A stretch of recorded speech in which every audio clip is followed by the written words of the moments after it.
Hey everybody, this is Eric Miller at M&M 2025 in Salt Lake City. It's still sunny outside, and I'm here with Lucia from Oxford Instruments, and you have a big update on a lot of the detectors that you guys sell. So can you tell us all about it? Thanks, Eric. So actually what we are showing this year is our new range of EDS detector. It's called Ultim Max Infinity.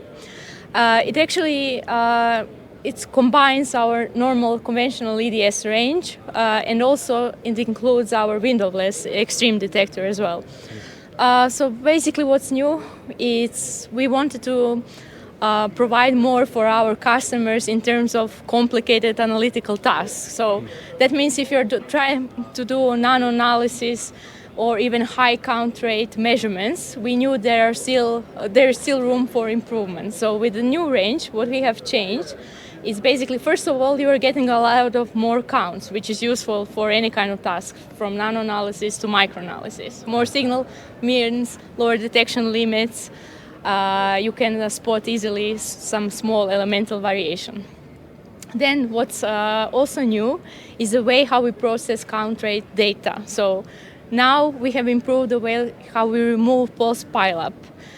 Also, we are removing some of the pulse pile on the hardware level. So that means you can work at much higher count rates but still get accurate data, so real representation of what's happening in your sample. And our carbon resolution is now 46 eV. Why is that important? If you are doing nano-analysis, you are characterizing low energy lines where you have many spectral overlaps. And if you want to properly do that, you need really good low energy resolution. So now we have improved it and we are leading in that respect.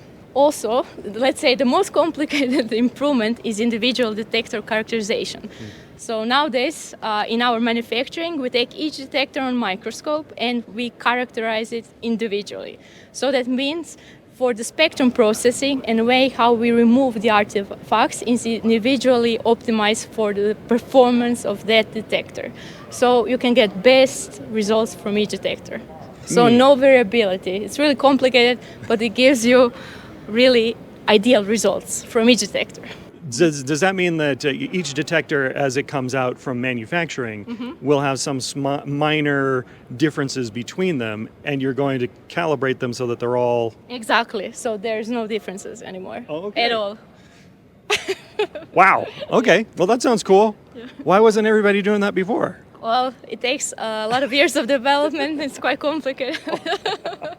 Okay, so if people want to find out more about this new range of detectors, where do they find you online? So Oxford Instrument website, you can find all the data there, all the information. We also have a lot of interesting webinars, tutorials, YouTube channel as well. You can find there, and you can always contact us, of course. Okay, great. Well, thanks a lot, Lucia. And that's all we got for this one, and we got more from M&M 2025 coming up. Thanks.